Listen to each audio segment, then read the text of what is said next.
Et bonjour à toutes et tous, habitantes et habitants de la galaxie. Nous allons jouer ce soir au quiz astrospatial numéro 21. 21, spécial thématique femmes en astronomie et dans le spatial numéro 2, si vous avez bien suivi la chaîne. La dernière fois, c'était le numéro 9, je crois, qui était sur ce thème-là.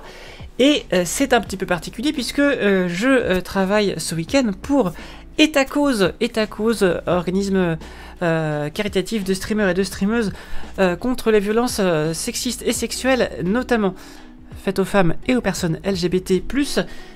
Et les dons cette année vont à l'association En Avant Toutes qui gère notamment un chat pour que les personnes victimes de ces violences puissent s'exprimer en toute sécurité et plein d'autres actions.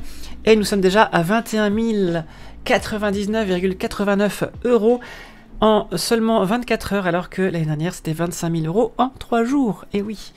Et donc bravo à vous. Sur ma cagnotte perso que je fournis à En Avant Toutes, j'en suis à 225 € sur 1000 et j'ai déjà fait du coup 10 donation goals. Enfin, j'en ai déjà, en tout cas on a déjà atteint 10 donation goals. Si je vous montre ça, il nous reste à faire 300 €, je stream les montages d'ameubles Ikea, 500 €, je fais une campagne de JDR improvisée, et 750 €, je stream la Lego DeLorean en live du coup, et 1000 €, nouvelle émission de talk show astrospatial sur un modèle un petit peu un petit peu comme Backseat, ce genre de choses, mais d'abord un petit peu artisanal, et puis après ça prendra de l'ampleur, on espère. Voilà. Vous savez tout. Je recommence avec mes chiffres Blizzard. Ouh, cette blague est un peu frileuse, Bob Astrophysique. Le jeu qui fait peur, c'est cool. Alors, ce sera sûrement Little Nightmares 2. Parce que le 1, je l'ai vu en long, large, en travers sur des streams des gens, mais je ne l'ai pas fait. Mais voilà. Salut le Machu 29, j'espère que tu vas bien. Donc voilà. On va commencer le Kazooie. Vous êtes prêts? Tout le monde est prêt? Alors, pour me dire que vous êtes prêts, juste... faites-moi un petit plop dans le chat si vous avez bien activé QuizKit. Voilà. Pour le montage du meuble Ikea, on pourra te rebaptiser Galaxy Camille. Ah ouais, c'est rigolo ça. Ah, c'est très beau ça, Galaxy Camille. J'ai des amis pour toi, le boucle aux oreilles. Du coup, pour la peine, on fait popper quelques petites manettes. Voilà. Hop là. Allez, c'est parti. On lance le Kazooie. On lance le Kazooie. Est-ce que j'ai fini? Est-ce que j'ai mis les liens? Au cas où, voilà, le lien est à cause. Voilà. Le lien EAT. Voilà, En Avant Toutes. Et après, pour les gens qui sont sur YouTube, ils le verront en retard, mais c'est pas grave, je le mets pour vous qui êtes dans le chat, qui venez peut-être d'arriver. Pour donner à Etacause, c'est ici. Pour acheter un t-shirt Etacause, c'est ici. Voilà. Et pour l'album fait spécialement pour l'occasion par Résonance, c'est ici. Et le t-shirt, entre autres, c'est ça. Voilà, joli t-shirt avec 2002 ici, le logo Etacause. Sur mon boob. Et sur le vôtre aussi, du coup. Voilà, allez, c'est parti. On y va.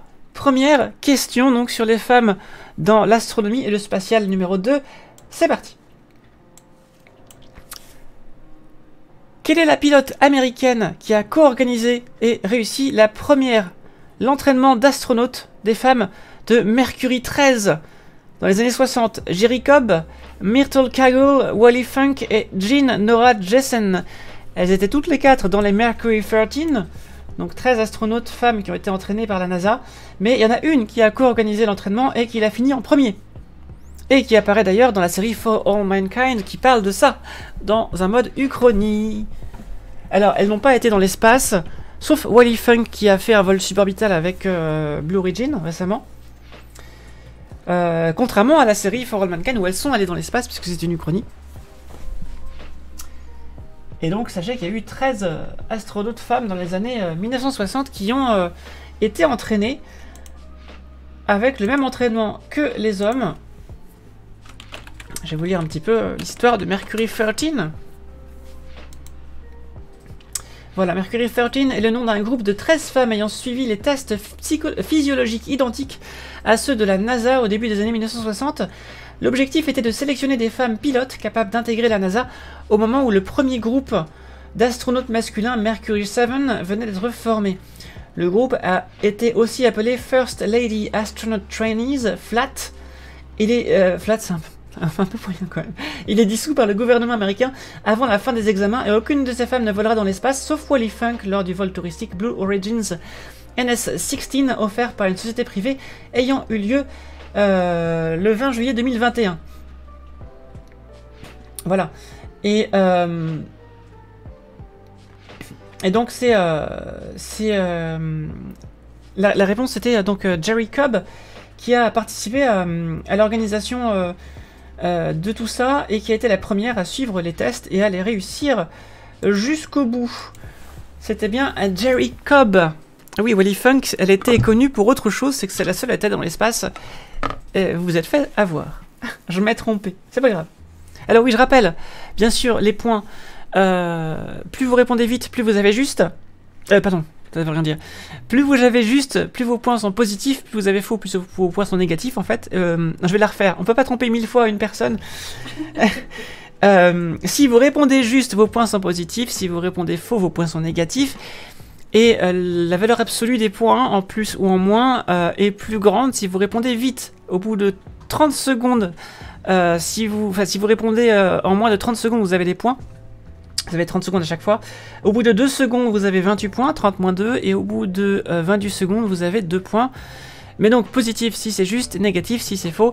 Et sur YouTube, dans les commentaires, vous pouvez mettre votre nombre de points, mais mettez juste 1 point par bonne réponse et moins 1 point par mauvaise réponse parce que vous n'avez pas forcément le chrono alors que nous l'avons. Voilà. C'était complètement décousu ce que je viens de dire, mais c'est pas grave. On continue. Question numéro 2. Quelle informaticienne est connue pour avoir contribué à la réalisation de la première image d'un trou noir? Amy Barger, Madge Haddon, Elizabeth Brown ou Katie Bowman. C'était un trou noir qui a été pris en photo. Et dans l'équipe qui a fait ça, une des personnes qui a fait ça, c'était cette fameuse dame, une jeune astronome qui a subi les foudres de tous les mascus sur Internet et dans les médias, parce que, vous vous rendez compte, elle n'était pas tout seule à l'avoir fait et on parle que d'elle. Alors que d'habitude, dans toute l'histoire de l'humanité, on a toujours parlé que d'un mec qui a fait une découverte, alors que c'est toute l'équipe qui a fait la découverte, et personne n'a jamais râlé. Quand c'est une femme qui a la vedette, là, tout le monde râle. Voilà. 2 poids, 2 mesures. M87, exactement.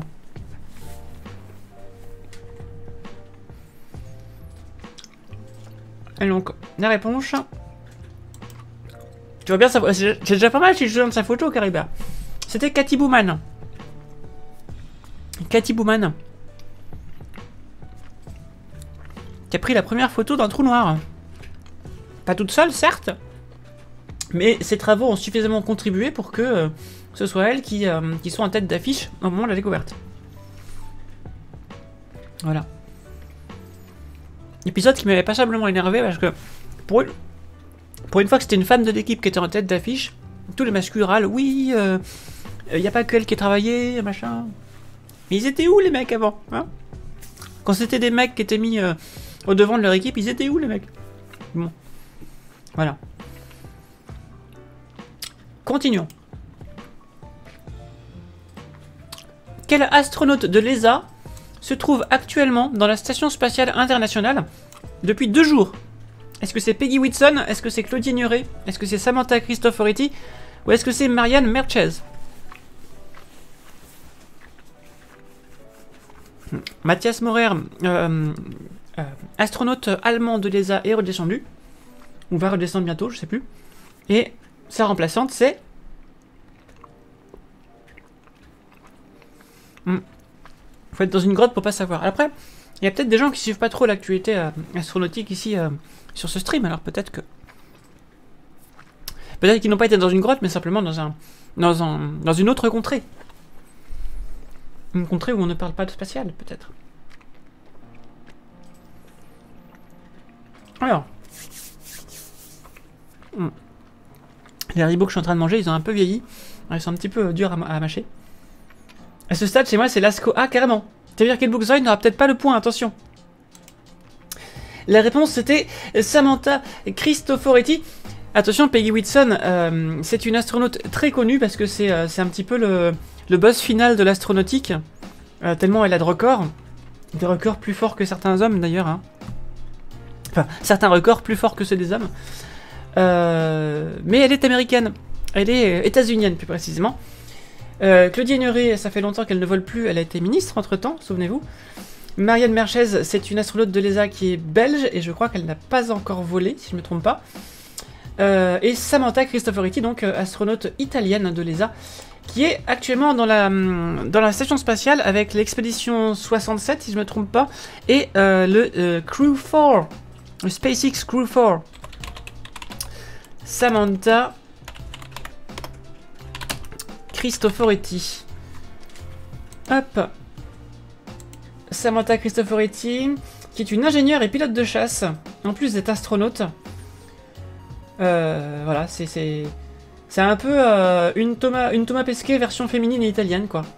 Avec plein de métiers à la fois, tout aussi badass, voilà. Elle est la 3e femme astronaute de l'agence spatiale européenne, elle est la première femme astronaute italienne, en plus.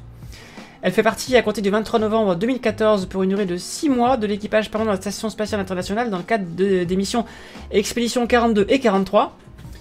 Elle est l'astronaute européenne ayant effectué le séjour le plus long dans l'espace avec un vol d'une durée de 199 jours en une fois, plus de jours du coup maintenant, puisque ça fait 2 jours qu'elle est là-haut avec la SpaceX Expedition Crew 4, c'est ça, et l'expédition 67 de la Station Spatiale Internationale, dont le blason est une jolie libellule. Voilà, voilà. Et donc elle est partie avec Kjell Lindgren, un homme, Robert Hines, un autre homme, et avec Jessica Watkins, une astronaute états-unienne qui a 4 ans de moins que moi. Donc voilà, c'est trop tard pour moi. C'est trop tard pour moi, ça y est. Je n'irai pas dans l'espace. Ils en parlaient à la Cité de l'espace lundi. A bientôt Caribert 2. À bientôt. Alors, tu me dis 10 millions 42 019 jours. D'accord, merci pour astrophysique. Est-ce que tu as compté du coup parce que c'est 199 jours, 16 heures et 42 minutes. Hein. Il te manque les heures et les minutes. Allez, c'est parti. Question numéro 4. Et attention, la mission Shenzhou 13 est revenue de la Chinese Space Station et du module Tianhe le 16 avril 2022 avec 3 astronautes, dont une femme. Laquelle? Gu Xulian, Wang Yaping, Yi Suryun ou Liu Yang. Je ne sais pas prononcer, mais j'ai fait ce que j'ai pu. Autre femme connue, extraordinaire, Caroline Aigle, pilote de chasse et commandant de l'Air française. Je connais pas cette personne. C'est la première femme pilote de chasse. D'accord, la première femme pilote de chasse. C'est pas Elbouzray qui nous avait dit ça? C'est toi ou c'est toi? D'accord. Là, je plaide le coup de la grotte. Et oui. Malheureusement, elle est décédée, mais c'est une des premières femmes pilotes de chasse. Elle est française. D'accord. Donc, si tu veux comparer des femmes pilotes de chasse, tu peux dire D'accord, on regardera ça après du coup. Ouais, c'est clair, c'est un aptonyme du coup, Caroline Aigle, c'est clair. Alors, donc je vous rassure, je ne savais pas non plus avant de faire le quiz, je savais par contre qu'il y avait une femme qui venait de redescendre puisque j'avais vu les annonces, mais je ne me souvenais plus de son nom. Alors c'est simple, des femmes astronautes chinoises, il n'y en a que 2 actuellement. Il y a Wang Yaping et Liu Yang. Et c'est Wang Yaping qui était dans la dernière mission. Les 2 sont partis dans l'espace, mais celle qui vient de se terminer, c'était Wang Yaping, elle est restée 6 mois dans l'espace. Et actuellement, la station spatiale chinoise est vide, et il devrait y avoir bientôt une mission de construction avec de nouveaux modules qui vont arriver. Mais voilà. Je suis en train de manger un tragibus géant. Il est là. Il est ici. Du coup, je peux pas le manger, c'est frustrant. Attendez. Il n'arrive pas. Alors, je vous explique ça du coup. Alors, astronaute chinois.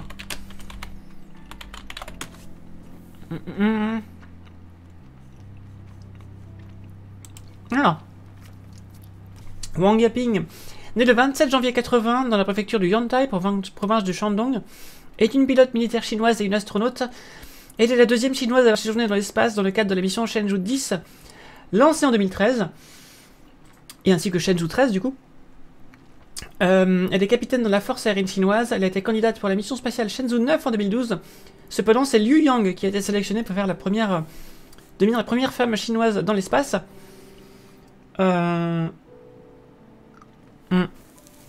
Donc Shenzhou 10 c'était amarré à la première station spatiale Tiangong 1 le 11 juin 2013 et elle est redescendue le 26 juin 2013. Et donc ensuite elle a décollé avec Shenzhou 13 vers la CSS le 15 octobre 2021. Elle est revenue le 16 avril 2022. Voilà. Attendez, j'essaie d'enlever le bout de bonbon que j'ai dans la dent. Je me cache derrière le chat. Oui. Je suis caché derrière le chat. Mais pas sur la vidéo. Si. C'est bon, voilà, ça c'est fait. Du coup, la mission a fini sur une yapping end. Oula. C'est pas mal ça. Bravo, bravo. Bravo, bravo. T'as déjà entendu le nom du Yang? Bah, c'est l'autre. C'est juste l'autre en fait. Désolé. C'est parti. Question suivante. Question 5. Qui a traduit en français les Principia Mathematica d'Isaac Newton entre 1745 et 1749, qui est écrit en anglais du coup à la base, ou en latin, je sais plus. Charlotte de Saxe-Meiningen, Marie-Jeanne de Lalande, Alaïonis de Thessalie ou Émilie du Châtelet. Qui est-ce qui a traduit ça? Oups. Regardez, je mange ça. C'est bon ça. En latin avec le titre. Ah, je vais te dire ça, tiens. Alors attendez. Je vais te dire ça. Alors précisément, c'est une mathématicienne et physicienne française. Mais je l'ai mis parce que la physique de Newton, c'est quand même une des bases les plus importantes de l'astrophysique. Donc je l'ai mis. Principia Mathematica. Alors en quoi c'était quelle langue? En latin. C'était en latin.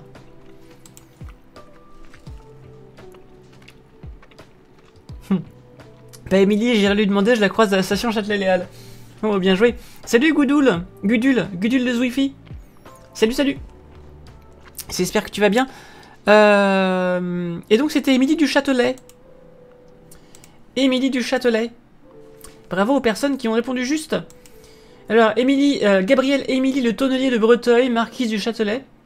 Oui, à l'époque, les femmes astronomes, c'était des riches, hein. Voilà, forcément. Également du Chastelet ou du Chastelet. Né le 17... On vous a bien entendu les deux L. Née le 17 décembre 1706 à Paris et morte le 10 septembre 1749 à Lunéville, est une femme de lettres, mathématicienne et physicienne française, figure du siècle des Lumières. Elle est renommée pour sa traduction en français des Principia Mathematica de Newton, qui fait encore autorité aujourd'hui. Elle a aussi contribué à diffuser en France l'œuvre physique de Leibniz, notamment en prouvant expérimentalement sa théorie selon laquelle l'énergie cinétique, appelée à l'époque force vive, est proportionnelle à la masse et au carré de la vitesse. Elle a eu une longue liaison avec Voltaire, qui l'a encouragée à poursuivre ses recherches scientifiques, mais c'est Samuel Koenig, disciple de Jean Bernoulli, qui lui a fait découvrir la physique de Leibniz. Voilà. Alors, coup de chance, un peu aussi, j'ai choisi celle dont j'étais sûr qu'elle était mathématicienne de cette époque. Bien joué. Très très bien joué. Alors, je rappelle donc que je suis toujours en live pour Etacauge. Vous pouvez faire des dons sur ETC Dons ici, ou alors sur le bouton don en dessous de la vidéo. Vous pouvez acheter des t-shirts. J'ai marqué ETC Boutique, j'ai marqué ETC Boutin. C'est moyen pour la cause que je défends aujourd'hui, hein, quand même. Hein. Parce que c'est quand même contre les violences sexistes et sexuelles et contre les violences que subissent les LGBT. On va éviter de parler de gens qui aiment pas trop les LGBT, c'est un petit peu dommage. Voilà. Oui, ce que je veux dire par rapport à une Caroline Aigle, se préparer à devenir astronaute. Ah, Caroline Daigle, elle se prépare à devenir astronaute, d'accord. Attends, on va regarder ça. Ouais. Caroline Aigle, c'est ça?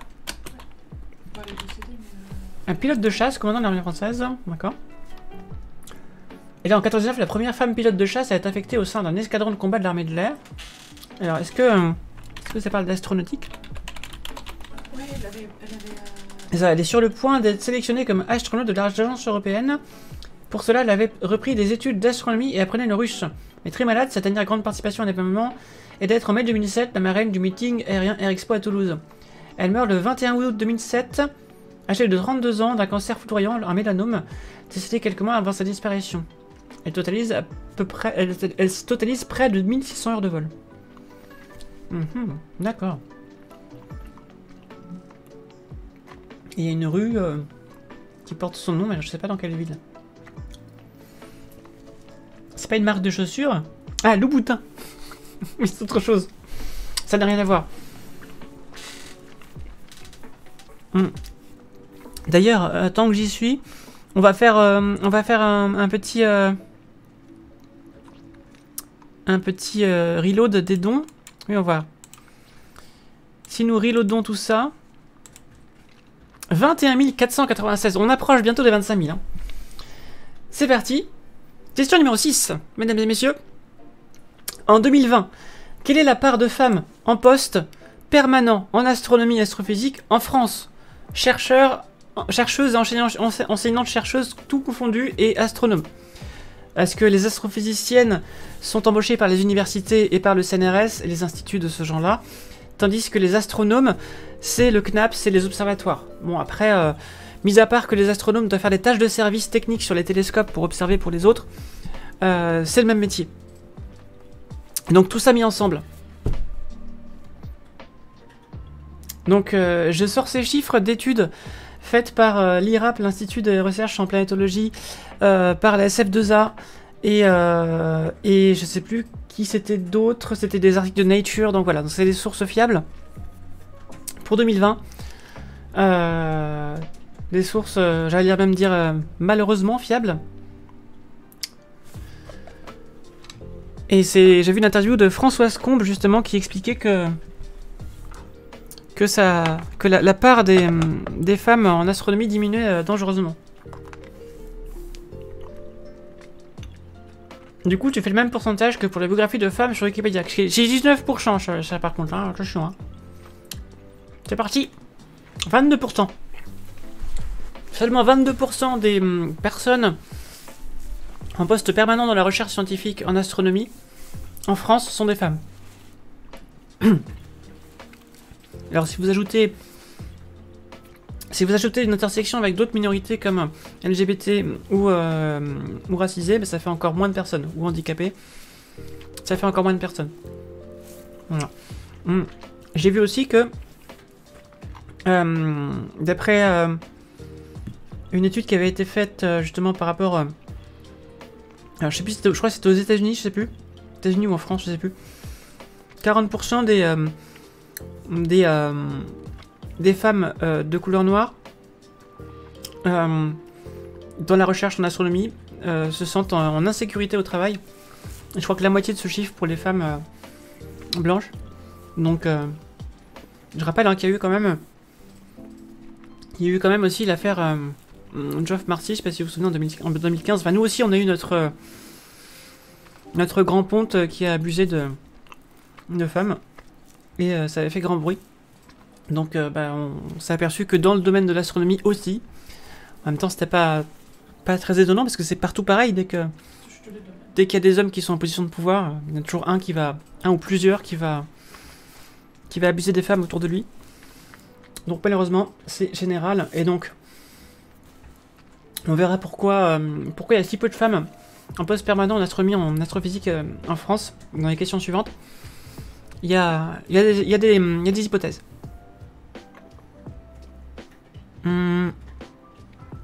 Faut que j'arrête de manger des dragibus, j'arrive pas à les finir. Au Canada, sur 250 personnes, on doit être 20 femmes. Ouais, c'est ça, ouais. C'est ça, tout à fait. Je vais devoir y aller, des autres pas pouvoir rester. Bon quiz, tout le monde. À bientôt, Belette. Je te parle de mon ancien chef. Non, je vais pas m'énerver. Bah, Je pense que je vois le tableau à peu près. Je vois à peu près le tableau. On continue? C'est parti. Combien de femmes astronautes ont effectué un vol orbital de la Terre depuis le début de l'exploration spatiale? Alors, combien de femmes astronautes ont effectué un vol orbital de la Terre depuis le début de l'exploration spatiale? Donc on compte pas les vols suborbitaux, on compte pas la malheureuse qui a péri dans l'accident de la navette Columbia au décollage. Par contre, on compte les deux qui ont péri au retour de Challenger. Non, c'est le contraire. Il y a deux qui ont péri au retour de Columbia, puisqu'elles ont fait une orbite.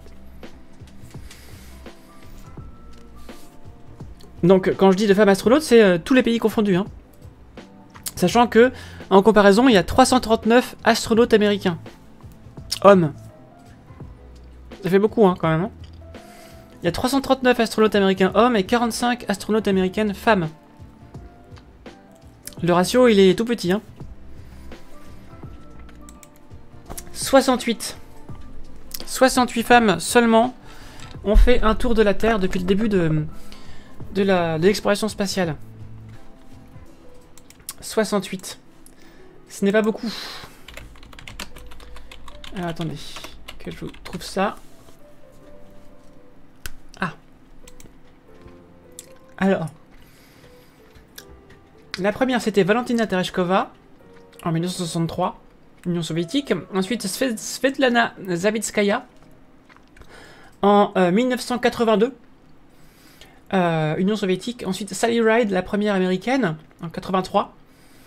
Judith A. Resnick, du coup, celle-là, malheureusement, elle est décédée dans l'accident de Challenger au décollage en 86.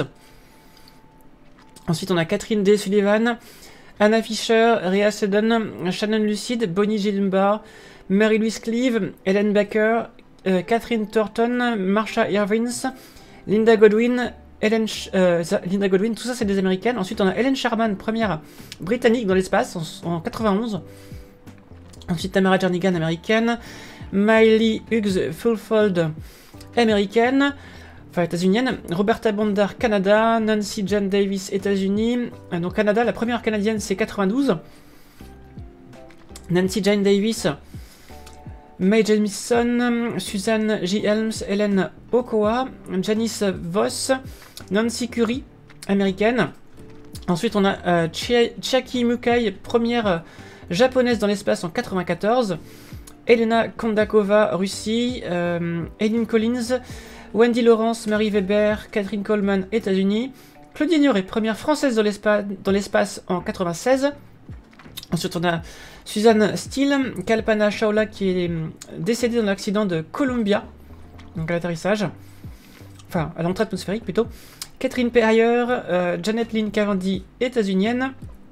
Julie Payette, Canada, première canadienne française dans l'espace. Pamela Melroy, Peggy Whitson, bien sûr. Sandra Magnus, Laurel Clark. Laurel Clark qui, elle, pareil, est décédée dans l'accident de Columbia. Canadienne francophone. Canadienne francophone. Oui, c'est ça. C'est marqué française, pardon, c'est francophone. Mais je crois qu'on n'appelle pas ça le Canada français, je sais plus. Ensuite, Stephanie Wilson, Lisa Nowak, Aide-Marie, Stephanie Sheen Piper, États-Unis toujours. Ensuite, on a la première iranienne dans l'espace, Anousheh Ansari, en 2006. Ensuite, on a Sunita Williams, Joanne Higginbottom, Tracy Caldwell, Barbara Morgan, États-Unis. Yi Soo-yeon, on en a parlé tout à l'heure, alors du coup elle n'était pas chinoise, elle était coréenne du Sud. Première sud-coréenne dans l'espace en 2008. Ensuite on a Karen Nyberg, Megan McArthur, qui était avec Thomas Pesquet là, dernièrement dans la station spatiale. Nicole Stott, États-Unis toujours. Dorothy Metcalf, Lidenberger, États-Unis. Naoko Yamazaki, Japon 2010. Shannon Walker, États-Unis. Liu Yang, 2012, Chine. Wang Yaping, 2013, Chine. Elena Serova, Russie, 2014. Samantha Cristoforetti, Italie, 2014, première italienne dans l'espace. Kathleen Rubins, Serena Onion Chancellor, Anne McLean, Christina Ko, États-Unis. Ensuite, Jessica Meir, première suédoise dans l'espace, 2019. Sian Proctor, Hailey Arsenault, États-Unis. Yulia Peresild, une actrice russe en 2021, première actrice de film tournée dans l'espace. Kayla Barron et Jessica Watkins, américaine, et Jessica Watkins, première afro-américaine affectée à un séjour de longue durée à bord de l'ISS. Voilà, vous avez tout le monde. Et Wally Funk qui a du coup fait du vol suborbital avec Blue Origins en 2021. Audrey Powers, Laura Shepard en 2021, Blue Origins. Et enfin Sharon Hagel en 2022, Blue Origins. Voilà, vous savez tout sur les astronautes femmes. Voilà, voilà. Ça vaut bien le coup de mettre des petites manettes de Et ta cause. Voilà. Et on va passer à la suite. C'est parti. Question numéro 8, mesdames et messieurs. Qui est la première astronaute américaine à être allée dans l'espace en 1983? Je viens de le dire. Hein. Mission STS-7. Anna Fisher, Shannon Lucid, Judith Resnick ou Sally Ride? Je l'ai dit dans la liste, si vous avez bien écouté, vous avez la réponse. Première américaine dans l'espace. Merci de l'avoir dit. Ah oui, il fallait être très attentif, Nicolas, effectivement. Mais je l'ai dit. Je l'ai dit, je l'ai dit. Enfin, une question, je connais la réponse. C'est pas facile, hein. Tout ce qui concerne les femmes en sciences, de toute façon, c'est pas facile parce qu'il n'y en a pas beaucoup qui sont mentionnés. Et il n'y en a pas beaucoup tout court. C'est un piège pour les non-attentifs. C'était même pas voulu parce que je me souvenais plus que c'était cette question-là qui venait après, justement. Alors, bravo pour les points d'étoile. Bravo, bravo. Attendez, je vais couper ça. Hop. Alors, est-ce que tout le monde a bien eu le temps de répondre? Je vais pouvoir vous dire quelle est la réponse. C'était Sally Ride. Bravo à celles et ceux qui avaient bien écouté. Bravo. Et oui. Sally Ride. J'en profite pour remettre à jour les dons. Et nous en sommes à 21 848 €. Tu reviens dans le positif. Bravo. Bravo, bravo. Et vous savez, vous pouvez faire des petites étreintes aussi, en plus des bombes. Hein. Point d'exclamation étreinte et le arrobas de la personne que vous voulez enserrer de vos bras. C'est important. Très important. Allez, ensuite, question numéro 9, mesdames et messieurs. Combien de jours cumulés l'astronaute Peggy Whitson a-t-elle passé dans l'espace? Record américain. Tout genre confondu. 665, 482, 687 ou 364 jours. Elle a fait plusieurs missions, Peggy Whitson. Plusieurs missions. Et si on fait le total, combien ça fait? Alors, Peggy Whitson, elle a fait...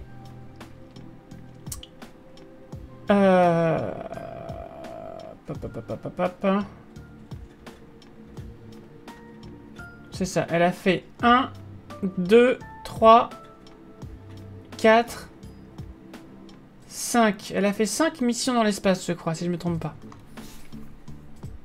Mais si vous, Fidafid, elle fait des étreintes pour vous attirer et elle met une bombe. C'est vrai, tu fais ça? Ma chérie vient de se marrer à côté de moi. Donc c'est peut-être vrai. Je connais pas tout de ma chérie, en fait, je crois. C'est uniquement pour Bastro, c'est lui qui se plaint de ça. D'ailleurs, j'en profite, hein, ma petite chérie, elle fait des émoticônes, regardez, elles sont trop jolies. Je fais des peintures. Regardez. Elle fait des beaux dessins, et vous pouvez la trouver ici. Voilà. Alors, la réponse, c'était 665 jours. Très exactement, elle a passé 665 jours, 22 heures et 22 minutes. Dans l'espace, en tout. Alors, elle a plusieurs records, hein. Elle a plusieurs records. Est-ce que je peux avoir ça peut-être sur la page en anglais? Elle a plusieurs records. NASA Carrier. Je cherche ces records.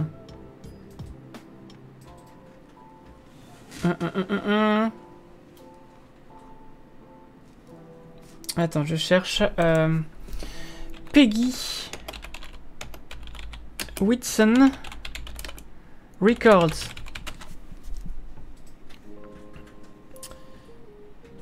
Alors, elle a fait 10 sorties extravéhiculaires. Donc elle bat le record féminin. Voilà. Elle a la plus longue mission féminine dans l'espace, 289 jours. Enfin voilà, elle a fait beaucoup de records. Cette dame, c'est l'astronaute la plus âgée aussi. Première femme à diriger l'ISS. Enfin voilà, enfin voilà, c'est un poids lourd de l'astronautique. Donc il faut la connaître, c'est important. Voilà. Je crains le total des scores cette semaine, ça va frôler des records. Ça va être un petit peu différent, c'est sûr. Hop. Attention, c'est parti.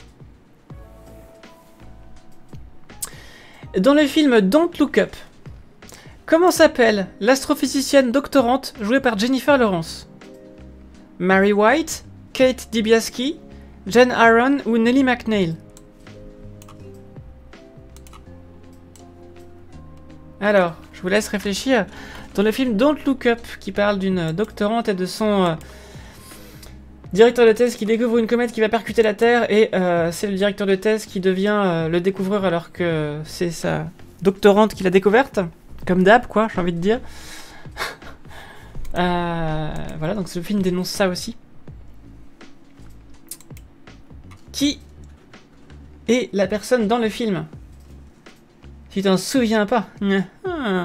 Attendez, je vais juste rajouter une commande de bot.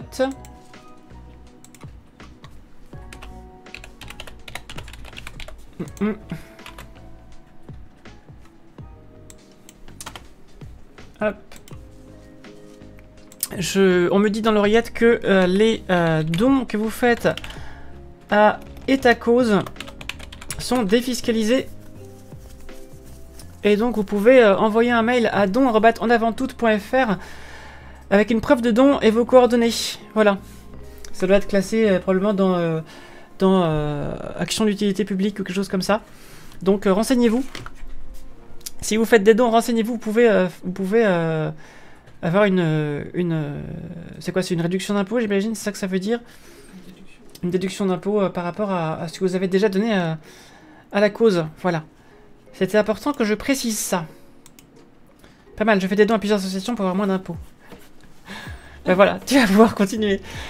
C'était Kate Dibiasky. Et oui, Kate Dibiasky qui a découvert cette fameuse comète qui allait percuter la Terre dans 6 mois et que personne n'a cru. Et voilà. Et donc le film traite aussi non seulement de l'anti-science des médias et de l'extrême droite et tout ça, mais en plus de la misogynie de la société. Et de la société médiatique et astronomique. Voilà. Et puis surtout toujours la recherche de profit. Oui, c'est ça, voilà, surtout en fait. Voilà. Mais il y a des ressemblances avec des personnages ayant déjà existé. Vous verrez si vous voyez le film Don't Look Up. Et la fin fait du bien. La fin fait du bien quand même. Voilà. Je dis pas que ça finit bien, je dis que la fin fait du bien. Vous verrez. On y va? La suite? C'est parti. Question numéro 11. Quelle conclusion a formulé Cecilia Elena Payne-Gaposchkin dans sa thèse en 1925? Un truc fondamental, un truc qui a servi ensuite à tout le monde. Que les étoiles sont faites principalement d'hydrogène et d'hélium, que l'univers est en expansion, que le soleil va devenir une naine blanche, ou que les planètes se sont formées par accrétion. En 1925, elle a écrit ça dans sa thèse. Laquelle de ces 4 choses elle a écrit dans sa thèse et qui est fondamentale pour toute la suite de l'astrophysique? C'est du gros, hein, là c'est du lourd. Hein. C'est du très lourd et personne ne se souvient d'elle. Attention, extrêmement important. Et d'ailleurs, quand elle a dit ça, eh bien, il y a eu une levée de bouclier puisque ça correspondait pas aux croyances de l'époque, ce qui prouve bien que la science, ce n'est pas des personnes idéales avec une objectivité absolue. Voilà. La méthode scientifique, c'est peut-être ce qui est visé par ça, mais les gens, ce sont des humains. Voilà. Oui, la fin, roi Miam Slurp. C'est ça. C'est ça, Titou 111, tout à fait. Et donc voilà, elle a découvert que les étoiles sont faites principalement d'hélium et d'hydrogène. Elle a mis ça dans sa conclusion de thèse en 1925, mais pas que. Elle a mis plein d'autres choses qui sont fondamentales en fait pour l'astrophysique, pour la physique stellaire du coup.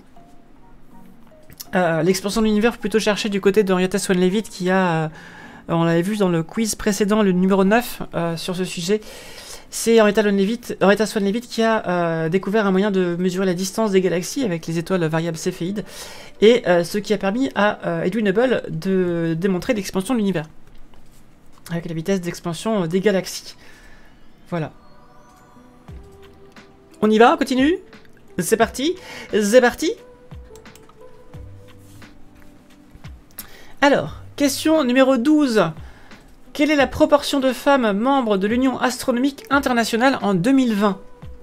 52%, 31%, 22% ou 18%? Je rappelle que l'Union astronomique internationale, c'est le groupement non gouvernemental qui a pour objectif de nommer les astres. Une association scientifique, l'organisation non gouvernementale, c'est ça, regroupant des astronomes professionnels à partir du niveau doctorat actif dans la recherche professionnelle dans l'éducation en astronomie. Son objectif est de coordonner les travaux des astronomes à travers le monde. Elle agit comme l'autorité reconnue internationalement pour la dénomination, nomenclature des corps célestes, étoiles, planètes, astéroïdes, etc. et des caractéristiques de surface de ces derniers. L'UAI est membre du Conseil international des sciences. Son objectif principal est de promouvoir et de préserver la science astronomique dans tous ses aspects à travers la coopération internationale. L'UAI conserve des relations amicales avec les organisations qui incluent des astronomes amateurs parmi leurs membres. Comment on n'a pas découvert l'hélium en 1868 ou un truc comme ça en observant le Soleil justement? Oui, mais il fallait démontrer que les autres étoiles étaient comme le Soleil aussi. En astrophysique. Donc j'imagine que ça devait pas relever de l'évidence à l'époque. Ça devait pas relever de l'évidence. Je rappelle qu'au début du XXe siècle, on ne savait pas que les galaxies étaient des galaxies. On pensait que c'était des nébuleuses de forme spiralée. On ne savait pas que c'était des galaxies. Semblable à la nôtre en tout cas. Alors, ensuite, la réponse. La réponse c'est 18%. Donc toujours pareil, hein, sur l'étude que j'ai vue dans Nature et dans la... Non, c'est là, c'est ce que j'ai vu à l'IRAP. À l'IRAP, je vais vous dire ça. C'est pas ça. Pop. Brouillon. Voilà. L'IRAP. C'est où? C'est là.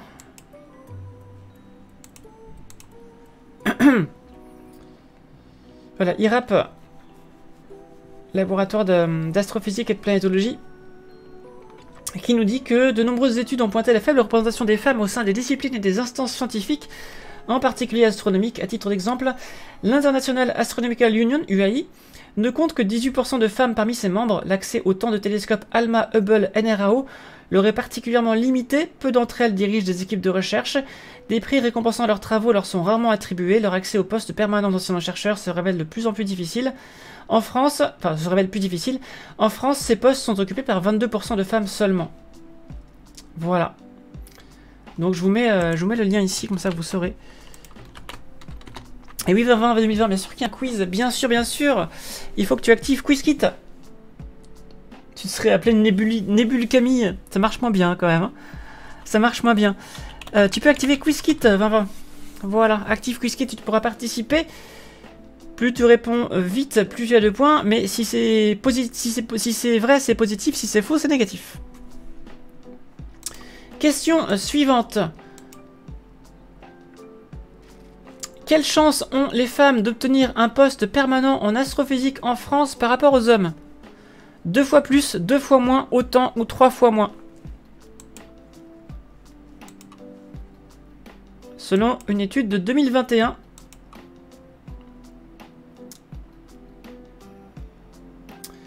Qui s'appelle Inequalities Faced by Women in Access to Permanent Position in Astronomy in France. Fait par Olivier Bernet de l'Institut de recherche en astrophysique et planétologie, l'IRAP, et Alexia Hiller, Université de Toulouse, CNRS, CNES, UPS, Toulouse, France, qui est paru en janvier 2021. Et c'est normal que tu connais rien au sujet 2020, c'est bien le problème. Même moi qui suis une femme, je connais rien au sujet. C'est bien le problème, et c'est pour ça que je fais ce quiz ce soir, c'est pour l'opération État-Cause caritative. Vous pouvez toujours faire des dons d'ailleurs à État-Cause, bien sûr, pour l'association En Avant Toutes qui lutte contre les violences sexistes et sexuelles, notamment auprès des femmes, des violences que subissent les femmes et les LGBT. Vous pouvez faire des dons ici, vous pouvez également acheter des t-shirts à la boutique et acheter l'album du collectif Résonance ici. Voilà, et l'association pour laquelle nous travaillons ce soir, c'est En Avant Toutes. Voilà, voilà. Du coup, ça met le challenge de ouf. Bah oui, mais ça, c'est... Ça montre... Enfin... Comment dire le fait que vous ayez du mal à jouer démontre la nécessité et la pertinence du sujet, du coup. Parce que ça montre bien que les femmes en astronomie, non seulement ont du mal, à cause de pas mal de biais de genre, à accéder aux postes, donc 2 fois moins de postes que les hommes, voilà, parce qu'elles sont jugées moins compétentes, parce que, pour des critères purement sexistes, hein, pas forcément conscients, parce que elles peuvent tomber enceintes, et donc que du coup... eh bien, elles sont jugées moins fiables, comme dans toutes les entreprises, en fait. C'est pareil en astronomie. Voilà, c'est juste pareil. Donc voilà, il y a plein de biais. Voilà. Donc, dans l'article, il parle d'une sorte d'élitisme, du coup. D'élitisme et de biais genrés dû au fait que les femmes peuvent tomber enceintes, ce genre de choses. Voilà, donc si on regarde professeurs des universités... 2 fois moins de femmes que d'hommes. Si on regarde les astronomes au CNAP, alors là c'est plutôt 3 quarts des hommes pour les femmes. Au CNRS c'est moins de la moitié, peut-être le tiers, et en tout c'est la moitié. Voilà. Voilà. Donc 19,7% des hommes candidats sont pris, et seulement 10%, 10,3% des femmes sont prises au poste quand les gens candidatent. Donc déjà c'est pas facile d'avoir un poste, vous voyez. Parce qu'il n'y a que 20% des hommes qui l'ont, et seulement 10% des femmes. Donc je vous mets le lien ici, vous pourrez trouver l'article juste là, si ça vous intéresse. Et je vous mets également le lien d'un autre article qui date du 2020, celui-là, fait par des personnes en lien avec la Société Française Astronomie et Astrophysique, la SF2A, qui dit à peu près la même chose. En tout cas, c'est les articles auxquels j'ai pu avoir accès. Il y en a d'autres sur Nature, notamment celui-là était sur Nature et je l'ai pris sur Archive, donc la version prépubliée. Mais voilà. Vous avez les infos ici. Est-ce que vous saviez tout ça? Est-ce que vous saviez que c'était tout aussi pire en astronomie que dans le reste des domaines? Est-ce que vous le saviez? Ou est-ce que vous l'apprenez ce soir?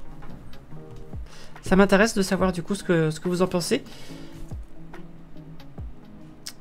Et aussi, est-ce que vous saviez, est-ce que vous étiez au courant de l'affaire Geoff Marcy en 2015 qui avait... c'était un petit peu le... Enfin, c'était un peu le Weinstein de l'astronomie, quoi. Voilà. Donc, est-ce que vous étiez au courant de ça? Voilà. Bah voilà, donc il y a plein de femmes qui ont témoigné que, grosso modo, pour avoir un poste, pour augmenter dans sa carrière, il fallait coucher, quoi. Voilà, c'était... Voilà. Oui, parce que j'avais une conf récemment à la fac de Toulouse, ouais. Moi, quand j'étais à l'Observatoire de Paris, c'est vrai qu'il n'y avait pas beaucoup de femmes, en fait, finalement. Quand j'ai fait mes études de physique, on devait être un tiers de filles, peut-être, en tout cas c'est. Mais alors, bizarrement, dans mon équipe, il y avait beaucoup de filles. Beaucoup de filles se sont succédées dans mon équipe. Alors, c'est peut-être l'attrait des objets de la ceinture de Kuiper, peut-être que ça attire plus les femmes, je sais pas, mais en tout cas... là, ça, dans mon labo, ça l'est à peu près, mais c'est vrai que... il n'y a pas beaucoup de filles en sciences tout court, en fait.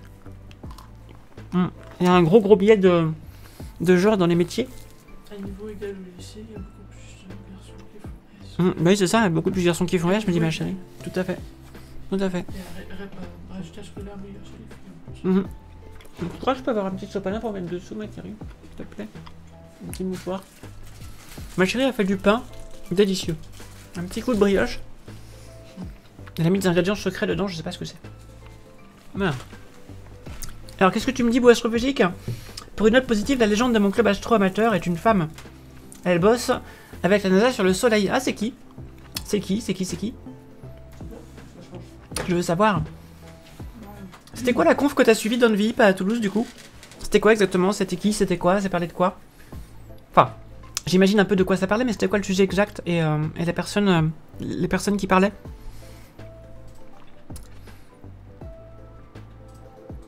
Donc je savais que c'était un petit peu la merde quand même en astronomie comme ailleurs, mais je connaissais pas les chiffres avant d'avoir cherché aujourd'hui la bibliographie.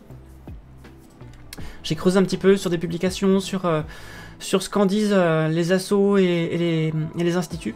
Et bah, je suis pas très étonné, on va dire. C'était sur les femmes en astro, d'accord. Ça doit être génétique, la qualité de bien étudier de tous les astrotypes. N'importe quoi, 2020. N'importe quoi. Dire, tu devrais t'appeler 2022 maintenant. La deuxième version de 2020, 2022, parce qu'on est en 2022 maintenant. Je me souviens plus, dis donc, que j'étais dans un lit sur Twitter. D'accord, mais carrément, ça m'intéresse. Elle s'appelle Louise. Ah, je l'ai pas. Je l'ai pas. Je ne la connais pas. Enfin, je ne crois pas, en tout cas. Peut-être si tu me dis le nom complet, je la connaîtrais, mais sinon, je me souviens plus. La suite. Tu sais pas le nom, d'accord. Question 14. Quel est le titre du premier livre de la vulgarisatrice scientifique Florence Porcel? Tous dans l'espace, 2040, Tous dans l'espace, dans la combi de Thomas Pesquet, L'espace sans gravité ou Voyager dans l'espace. Voilà, petit clin d'œil à Florence Porcel qui s'en a pris plein la figure récemment parce qu'elle a dénoncé des choses qui lui étaient arrivées. Et aussi parce que ce qu'elle fait c'est cool et qu'elle est super gentille. Voilà. Et son bouquin a été... je crois que je l'avais offert à mon père celui-là. Très, très sympathique ce bouquin. Louis Gérard, c'est aussi internet. Bah mets-le sur le Discord peut-être, ou astrophysique. Sur le Discord de la chaîne, dans le salon astro. Ça intéressera du monde, je pense. Hop. Alors. Est-ce que vous savez comment s'appelle son premier livre?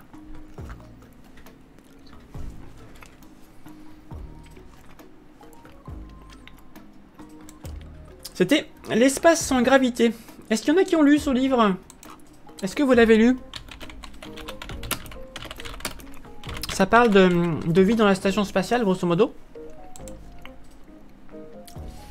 Enfin, histoire de l'exploration spatiale. Personnalité, événements historiques, engins spatiaux, projets, accidents sans gravité. Florence Porcel raconte avec humour le quotidien des astronautes, astrophysiciens et autres génies de l'informatique. Parce qu'avant d'être des super-héros, ce sont des humains, capables de cracher des engins de centaines de millions de dollars à cause d'une erreur stupide, d'oublier les objets dans l'espace lors d'une sortie extravéhiculaire ou de faire exploser une fusée en se trompant d'un simple bit dans un code informatique. Voilà, donc eh bien Général Icala il est dispo à la boutique de là où on travaille, je crois. Je crois que c'est là que... Je crois que c'était là que je l'avais vu. Voilà, voilà. Bravo aux personnes qui ont trouvé.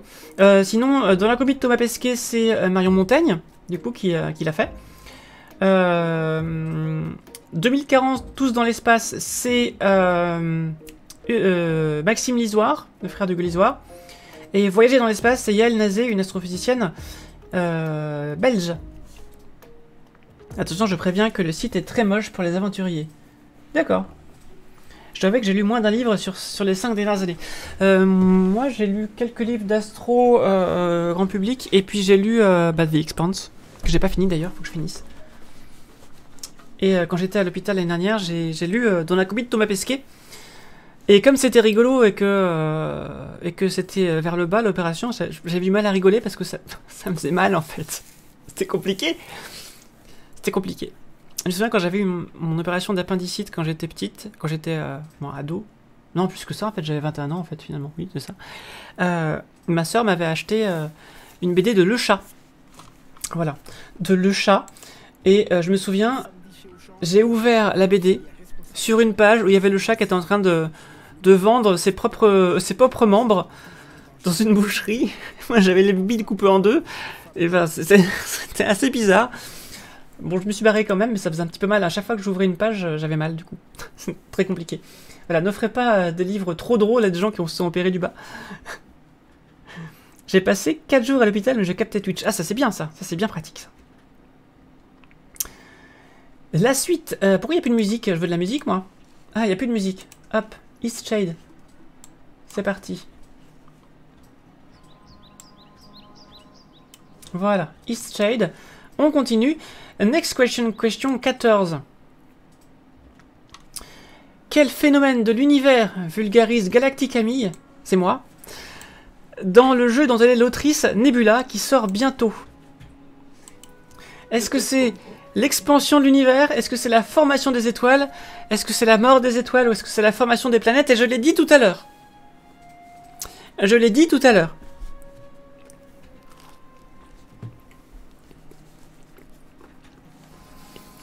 Je l'ai dit à peu près il y a une demi-heure.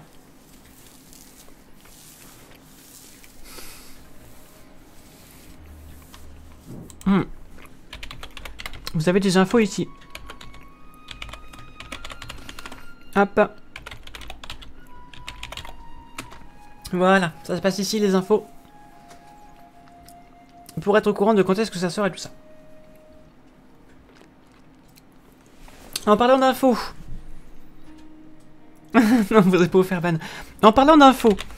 Où en sommes-nous en termes de dons, tout ça? Voilà le lien pour faire des dons. Voilà le lien de la boutique. Voilà le lien de l'album. Je rappelle que nous travaillons pour l'association En Avant Toutes. Voilà, vous avez toutes les infos ici. Et je rappelle qu'en termes de donation goals, il reste 75 € avant le montage de meubles Ikea en live. Voilà.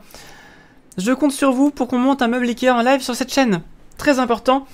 Beaucoup de gens montent des Lego sur Twitch, mais pas encore des meubles Ikea, je ne crois pas.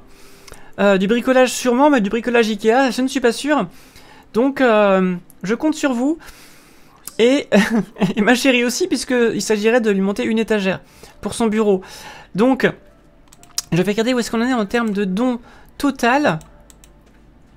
Nous en sommes à 22 081 €. Et oui.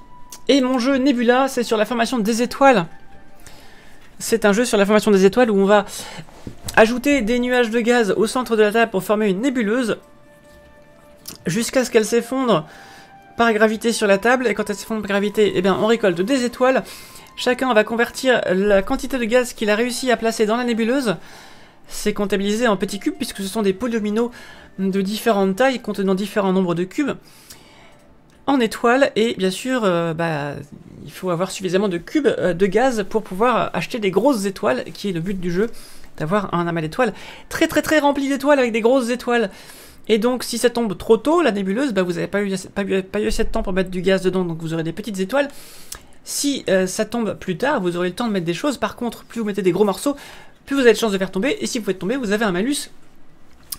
Vous perdez une partie de votre gaz. Voilà. Voilà. Désolé de venir tard. Mais c'est pas grave. Du moment que tu es là, c'est très très bien. Je prends l'option Gaïa pour trouver les meilleures étoiles. Oui, c'est vrai. Ça fait penser que j'ai pas fait de JDMI depuis longtemps, là. Attendez. J'en ai encore beaucoup à faire, hein. J'en ai encore beaucoup à faire. Il faut que je trouve des JDMI, là. Ça va pas du tout. Je n'en fais pas assez. Question numéro 16. Comment s'appelait la comète qui s'est écrasée sur Jupiter? J'ai mis sur, entre guillemets, parce que Jupiter est une planète gazeuse. En 1994. Est-ce que c'était 7P Ponce Winnecke? Est-ce que c'était Shepard Trujillo? Est-ce que c'était McNaught? Est-ce que c'était Shoemaker-Levineuf? Je dis ça parce que une ou des découvreuses de la fameuse comète est une femme. Et c'était en 94. Tu avais 23 ans, 20. Et justement, la comète s'était cassée en 23 morceaux qui sont tombés successivement sur Jupiter. 23 morceaux qui ont été éclaté, enfin c'est la comète qui est éclatée en 23 morceaux à cause de la limite de Roche, de Monsieur Roche, qui est le résultat de forces de marée intenses sur un corps trop massif, trop proche d'un autre corps trop massif. C'est pas Schumacher, général Gala. Ce n'est pas Schumacher. Non.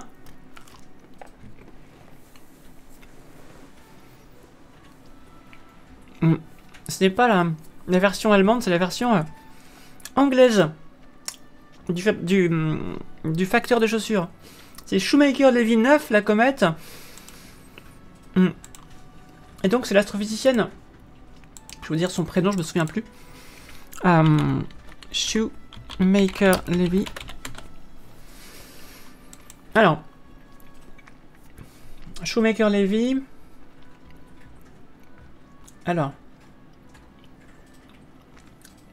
Alors que je dise pas de bêtises.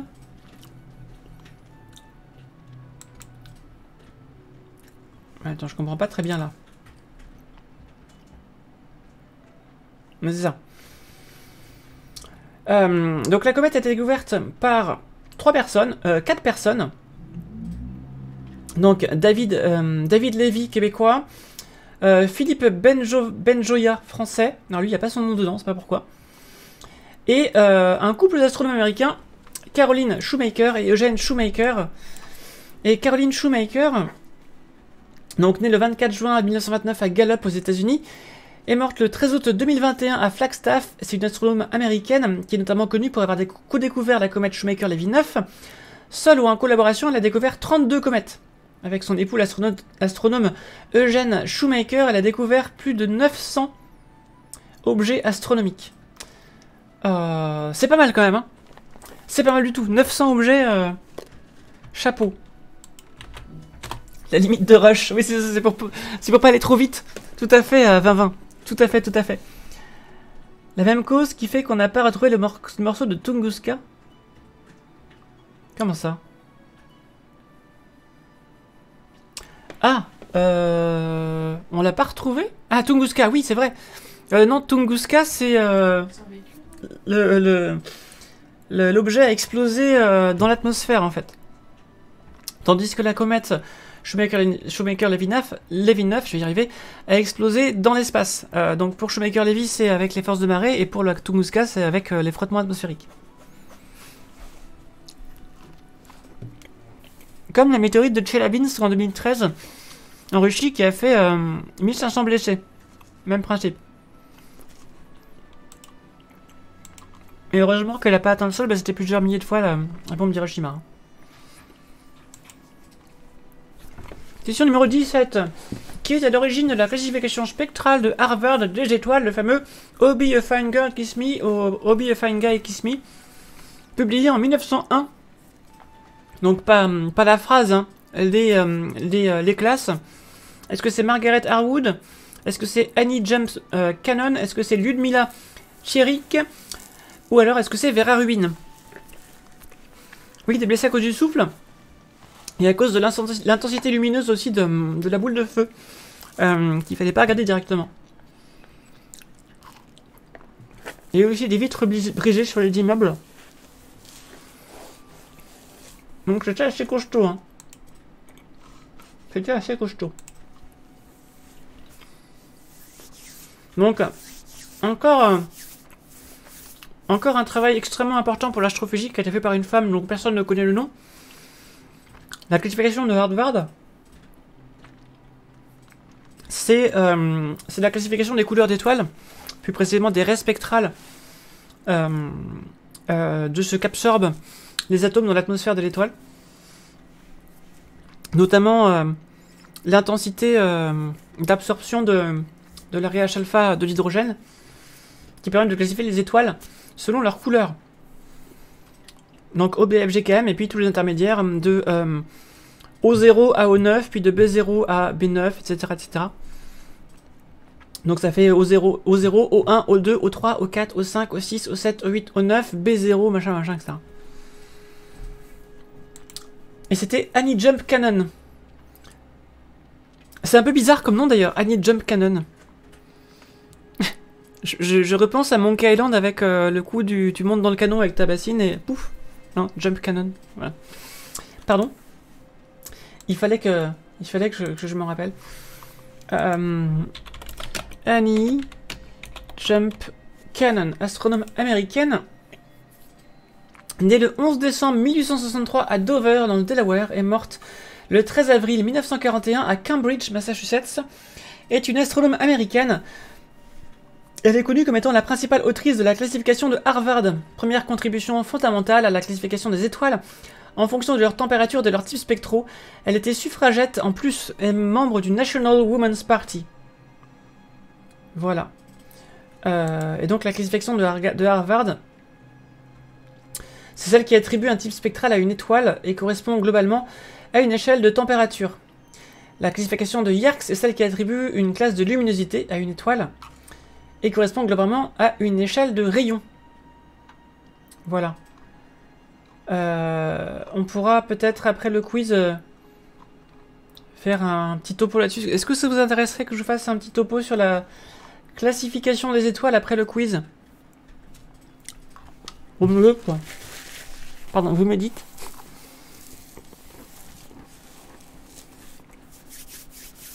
Bonsoir Marc Tang. T'étais pas certain, t'as misé 1000. Non. Et du coup, qu'est-ce qu'est la bonne réponse pour celui-là? Ça dépend de l'heure, d'accord. Oui, mais je retiens jamais. Qu'est-ce qui a trouvé la bonne réponse du coup?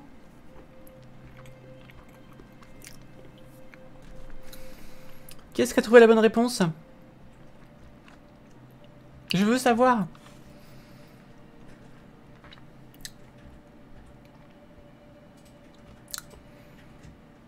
Perso, ça va, je dois avoir vu 3 topos sur le sujet sur les 6 derniers mois. D'accord.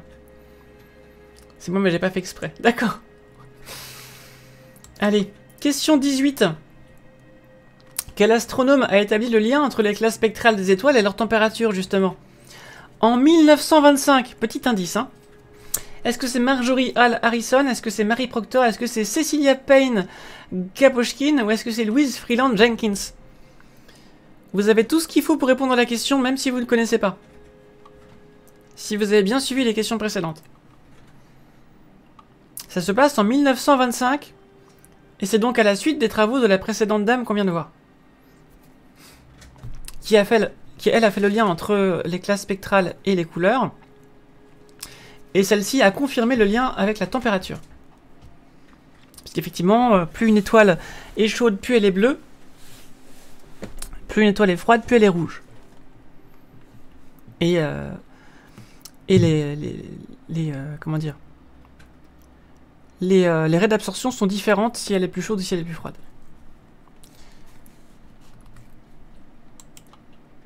Et bien c'était Cecilia Payne Gaposchkin. Voilà, dans sa thèse en 1925, elle a non seulement conclu que toutes les étoiles étaient faites d'hydrogène et d'hélium, et en plus que leur ray spectral et leur température étaient liés directement. Voilà. Donc badass, hein. Une thèse comme ça, t'imagines, tu fais une thèse comme ça, quoi. Voilà. Ton chat est chaud, il est bleu. Oui, mais alors... c'est plutôt dans l'autre sens, en fait. C'est s'il est chaud qu'il est bleu. Là, t'es en train de me dire que parce qu'il est bleu, il est chaud, si je comprends bien. Ça marche pas dans ce sens-là. Merci beaucoup, Prestar Trator Gaming, pour le raid. Merci beaucoup. Je rappelle que nous sommes en train de faire un live quiz astrospatial pour l'opération État Cause, opération caritative contre les violences sexistes et sexuelles faites aux femmes et aux personnes LGBT. Voilà, vous pouvez tout à fait faire des dons, c'est important. Nous en sommes à 250... Oh, il y a eu un don qui a été fait, j'avais pas vu. Je n'avais pas vu, il y a 2 minutes, un don, Anonymous. Stream Charity, 30 €. Et oui, 30 €. Donc 30 €, ça veut dire que je dois augmenter mon total de JDMI, regardez. Alors, Donation Goal. Voilà, tous les 5 €, un JDMI en plus. Donc ça te fait du coup 5 x 6, 6 JDMI en plus. Waouh! Et puis, comme tu as fait un don supérieur à 10 €, tu peux me poser une question d'astro. Et j'essaierai d'y répondre selon les compétences que j'ai sur le domaine en question. Alors, il faut que j'augmente du coup de 6 JDMI. Comment je vais faire pour faire tous ces jeux de mots là? Il va falloir que je commence à en faire quelques-uns là. Et Buxoreille, il faut que tu me tentes des perches, hein, sinon je sais pas comment je vais faire. Merci pour le suivi. Merci beaucoup. Merci beaucoup. Que faisais-tu, Prestart Retro Gaming? Que faisais-tu en live? Et merci beaucoup, Anonymous. Alors, Anonymous, je sais pas où tu es, je sais pas si tu as parlé dans le chat, mais viens attraper des petites manettes de Eta Cause. Et avec ça, tu pourras modifier l'apparence de ton petit chaton en bas de l'écran. Regardez. Voilà. Carrément. C'est magnifique. Et voilà. Merci beaucoup. Tu veux pas des truites, c'est plus la saison? Des perches. Tente des perches. On l'a déjà fait hier, celle-là, je crois. Hein. On l'a déjà fait hier. J'ai pas de perches, mais j'ai des brochets, des cartes, tout un poisson de rivière. Et je rappelle que j'ai lancé un challenge hier, c'était que vous pouvez tout à fait lancer un combat de jeu de mots avec moi, c'est-à-dire que vous lancez un jeu de mots et vous dites c'est un combat de jeu de mots et moi je dois rebondir sur ce jeu de mots et ainsi de suite en ping-pong. Et si jamais j'y arrive, bah, je gagne des JDMI sur mon total. Et si jamais vous perdez, c'est-à-dire que vous n'arrivez pas à surenchérir, eh bien j'enlève un JDMI de l'objectif. Attention, hein, c'est risqué pour vous. Tout à fait risqué pour vous. Mais vous pouvez tout à fait me lancer sur un combat de jeu de mots. C'est tout à fait possible. Question numéro 19, mesdames et messieurs. Attendez, on va montrer un petit peu les scores, juste pour voir où est-ce qu'on en est. C'est Don Vip qui gagne pour l'instant, avec 122 points. Juste après, c'est Elbook les oreilles avec 95 points, et Image numérique avec 76 points. 20-20, 20-20, tu as 72 points, et Contestant 19, je ne sais pas qui c'est, 20 points. Donc quoi qu'il arrive, tu auras moins de JDMI à faire à la fin. Oui, mais le combat de jeu de mots, c'est rigolo, c'est ça le truc. Combat de jeu de mots. Tu crois que tu vas gagner en un éclair? Tu crois que tu vas gagner en un éclair? Tu crois que tu vas gagner en un éclair? Cette blague a du potentiel. Astrophysique. Cette blague a du potentiel. Cette blague a du potentiel. Hop. Et un JDMI. Maintenant, tu dois surenchérir maintenant. Tu dois surenchérir, Astrophysique. Allez. On continue. Question numéro 19. Dans quel institut l'astrophysicienne Jill Tarter est connue pour avoir travaillé en plus de la NASA? Le VLTI, le Very Large Telescope Interferometer, le JAIPAN, le SETI ou MIRI? Combat JDMI, je suis pas au courant de toutes vos histoires. Ah mais non, mais c'est le même combat ça, tu participes au même combat. C'est ça en fait. Oui, elle a du potentiel, mais elle risque de mettre de la tension entre nous. Non mais il y aura de la tension entre nous que si tu es à la... que si moi j'ai du potentiel et que toi tu es à la masse. Et oui. C'est comme ça qu'il peut y avoir une tension entre nous. Il faut qu'il y ait une différence de potentiel. Hop. Voilà. Et JD, eh oui. Ah, c'est mignon ça. C'est mignon ça. Voilà, donc peut-être que tu es à la masse. J'ai la masse, mais aussi de l'énergie. J'ai la masse, mais aussi de l'énergie. J'ai la masse. Ah, c'est trop court là, j'arrive pas. Je pense que Beau Astrophysique a gagné ce... Je pense que Beau Astrophysique a gagné ce combat de jeu de mots. Bravo à toi. Bravo Beau Astrophysique, tu as gagné ce premier combat de jeu de mots. J'en profite pour te donner des petites... Voilà, j'en profite pour vous donner des petites manettes. Voilà. Alors, attention, attention, attention, attention. C'est bien SETI. Et oui, Jill Tarter, elle a dirigé en partie enfin, des projets à SETI. SETI, le Search for Extraterrestrial Intelligence, qui a été créé par Frank Drake, si je ne me trompe pas, et qui a fait l'objet d'un film qui s'appelle Contact avec Jodie Foster, bien sûr. Frank Drake et Carl Sagan. Voilà. Donc bravo, bravo à vous. D'ailleurs, Jodie Foster dans le film joue Jill Tarter. On va passer à la question dernière. La question numéro 20. Alors au passage, le GIPAN. Le GIPAN, c'est le groupe d'études de phénomènes atmosphériques non identifiés français du CNES. Donc pas d'OVNI, hein, pas d'objets volants, mais des phénomènes atmosphériques, parce que ça peut être aussi des trucs tout à fait naturels. Hein. Et l'instrument MIRI, c'est autre chose, je sais plus ce que c'est sur Mars, je crois. Hein. Attends, non, c'est le JWST, ça. MIRI, c'est l'instrument de l'infrarouge proche, infrarouge moyen, pardon, du JWST, du James Webb Space Telescope. Et c'est aussi un truc sur le... T'es sûr que c'est sur un rover, justement? Non, je pense que c'est sur le... Non, c'est sur le JWST, hein. Je sais pas pourquoi, j'ai cru aussi. J'ai cru aussi, mais non. C'est bien le JWST. WST. Ensuite... Et attention, attention, attention, attention. Comment ça, Miri, c'est pas sur James Webb? Bah, je sais que c'est sur James Webb, Miri. Regarde. Oui, c'est ça, regarde, c'est là, ici, pouf. James Webb. Ah, mais d'accord, mais il y avait un décalage entre ce que je disais. Oui, non, non. Je m'étais trompé au début, mais c'est bien le James Webb. Tout à fait.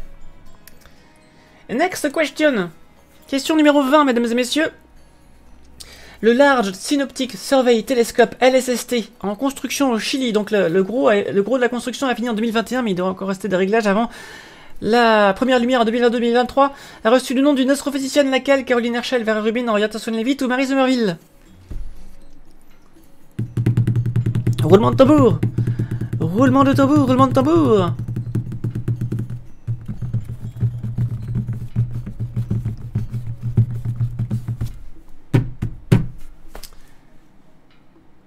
Est-ce que c'est l'observateur Caroline Herschel? Est-ce que c'est l'observateur Vera Rubin? Est-ce que c'est l'observateur Henrietta Swan-Leavitt?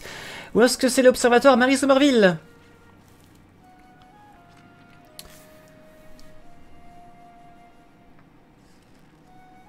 Alors, dites-moi. Qu'en est-il? Le temps que ça charge, je vais vous chercher de quoi lire.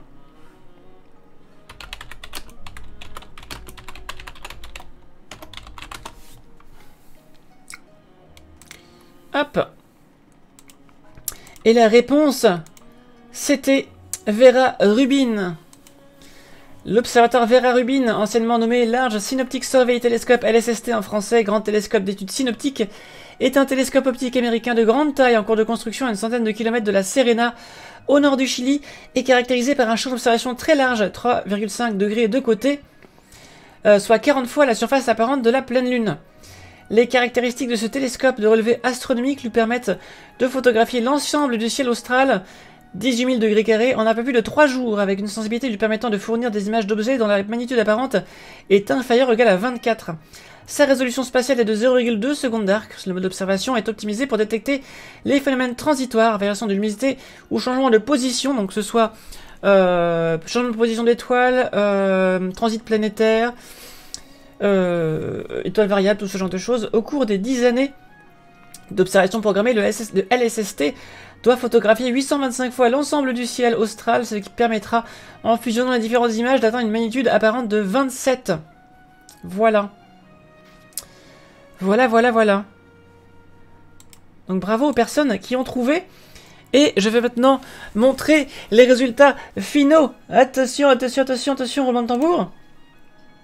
C'est Don Vip qui gagne largement au-dessus avec 165 points. Bravo à toi, Don Vip. Bravo, bravo, bravo. Je pense que ça mérite bien un petit saut de Don Vip. Hop, un petit saut. Voilà, ton petit chat noir qui apparaît au milieu de l'écran. Bravo à toi. Voilà, je te mets plein de petites... voilà, plein de petites manettes. Voilà, c'est parfait. Et ensuite, nous avons El Bougle aux oreilles en deuxième position. Et oui, il a été détrôné. Ça y est, qui peut battre El Bougle aux oreilles, c'est fini. El Bougle aux oreilles a été détrôné, ça y est. 123 points, ça y est, c'est fait. Voilà, vous pouvez... vous pouvez féliciter Don Vip, il a détrôné, ou il ou elle, je ne sais pas, a détrôné El Boucle aux oreilles. Ensuite, nous avons Image numérique Loin derrière, en 3e position avec 76 points. On a ensuite 20-20, 20-20 avec 64 points. This is formidable. Oui, this is... en mode Nelson Montfort. On a Zicton ensuite avec 26 points. D'accord. On a Contestante 28 qui n'a pas mis son... qui ne s'est pas logué à Twitter, qui a 22 points. On a Contestante 19 qui a 20 points. On a Kerryber 2 qui a 20 points également, mais un petit peu moins, 19,8. Bellette avec 19,5 points. C'est pas passé loin d'avoir une égalité au numéro 8.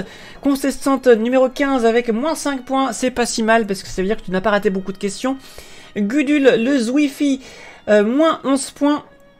Contestante 24, moins 13 points. Tinu 71, moins 39 points. Generalicala, moins 89 points. Et tenez-vous bien, le recordman du score le plus nul fait exprès. Boob Astrophysique avec moins 315 points. Tu n'as pas fait pire que l'autre fois qui était moins 600 points, je te rappelle. Bravo, bravo. Contestante 28 et Mirabelle 2410 qui est aussi ma fille de 9 ans. Contestante combien 28. Eh ben bravo, bravo, bravo. À 9 ans, 22 points. Bravo. Eh bien, c'est très bien si ta fille connaît déjà les femmes astronomes et astronautes à 9 ans. Eh bien, c'est parfait. Bravo à toi, petite fille de... Bravo à toi, Mirabelle. Bravo à toi, petite fille d'image numérique. Voilà, bravo, juste bravo. Et merci pour le suivi également. Voilà. J'espère que ce quiz, ce Kuzui, vous a plu. Qu'est-ce que vous en avez pensé? Qu'est-ce que vous avez appris? Est-ce que ça vous a fait du bien d'apprendre des choses sur les femmes astronomes, les femmes astronautes? Est-ce que vous avez été surpris par les statistiques que je vous ai montrées? Comment vous voyez l'avenir de ce domaine-là? Est-ce qu'il y en a qui parmi vous peut-être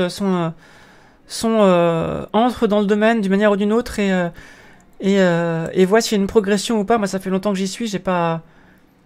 Après, moi, je suis passé dans la médiation. Même dans la médiation, il n'y a pas beaucoup de femmes, en fait, en réalité. Quel est votre ressenti, vos observations un petit peu sur l'état de l'égalité des genres dans le milieu de l'astronomie et du spatial? Pendant cela, je vais mettre à jour les dons totaux. 22 191. J'avais appris des trucs, mais malheureusement, je suis pas surpris par les stats. Oui, c'est ça, hein. Pas du tout. C'est pas brillant. Ouais. L'avantage avec Internet et les streams, c'est qu'on touche de plus en plus de jeunes filles. On a espoir que les femmes soient plus nombreuses. C'est vrai que Mirabelle 2410, tu me réchauffes le cœur parce que mon travail, c'est de donner envie à des jeunes de faire de l'astronomie. Et quand c'est des petites filles, eh ben c'est encore mieux. Parce qu'on a besoin de grandes filles dans l'astronomie. Voilà. Donc j'espère que tu deviendras une grande fille dans l'astronomie ou dans l'astronautique. Bravo à toi. Ça avance trop doucement. Non, ça c'est clair. Bon, après, moi j'ai fait augmenter les statistiques en faisant une transition. Mais ça compte. Mais bon, c'est... Je sais pas s'il faut le compter comme ça. Qu'est-ce que je voulais dire? Je voulais dire quelque chose, mais je sais plus. Ah oui. Je voulais quand même vous partager ça. Oui, mon petit chat. T'es où, mon petit chat? T'es là?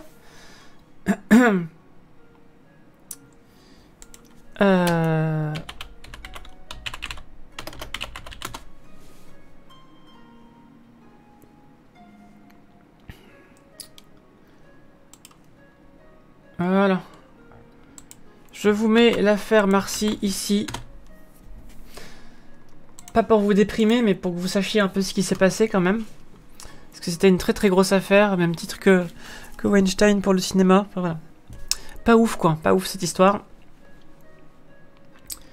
Tu comptes dans cœur, Camille. Tu comptes dans cœur. Dans nos cœurs. Ah oui. Je compte dans cœur. Très bien. Merci beaucoup. Est-ce qu'on se ferait pas un petit jeu ensemble, mesdames et messieurs? Est-ce qu'on se ferait pas un petit Gartic Phone ensemble? Qu'est-ce que vous en pensez? Ça pourrait être pas mal. Ça vous dit? Alors je donne rendez-vous à ceux qui veulent dans le Discord. Sur le salon Centre Galactique. Hop. Le salon Cendre Galactique, voilà, j'y suis. Vous pouvez venir quand vous voulez. Je vais préparer la chose. Et je vais vous mettre, du coup, le lien dans le Discord. Voilà, vous aurez tout là-bas. Je pense que ça nous fera du bien. Alors, Gartic Phone et pas Garlic Phone, attention. Alors, Gartic Phone. Et oui, c'est parfait ça. Tout accepté, voilà, pouf, pouf, pouf. Galactic Camille, démarrer, très bien. Advertisement. Attendez 2 petites secondes, j'ai un advertisement. Skip ad, voilà. J'avais un advertisement. Je vais vous balancer le lien dans le Discord. Salut vous astrophysique. Bonsoir. Oui, j'attendais patiemment. Voilà. Je mets le Gartic ici. Voilà, voilà. Donc vous pouvez venir. Vous pouvez venir dans la partie. Dans le Discord, c'est dans Centre Galactique Team 71. Dans le vocal Centre Galactique. Donc le vocal principal du Discord. Moi je vais passer en mode jeu du coup. Il y a caméra petit chat, mais il n'y a pas de petit chat à montrer à la caméra. Donc je vais éteindre la caméra petit chat. Hop, et je vais mettre à la place Gartic Phone. Alors, comment on va faire ça?